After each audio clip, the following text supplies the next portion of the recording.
Үйренесің сынақпен де күресуге, қарсы тұрып беріспей тіресуге.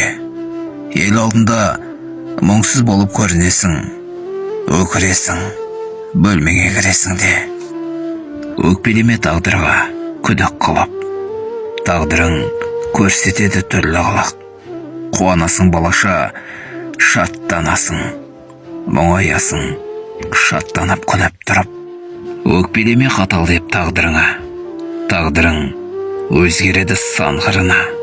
Шыбын жаның кеудеңнен шыққанынша шыдайсың жазмыштың барлығына.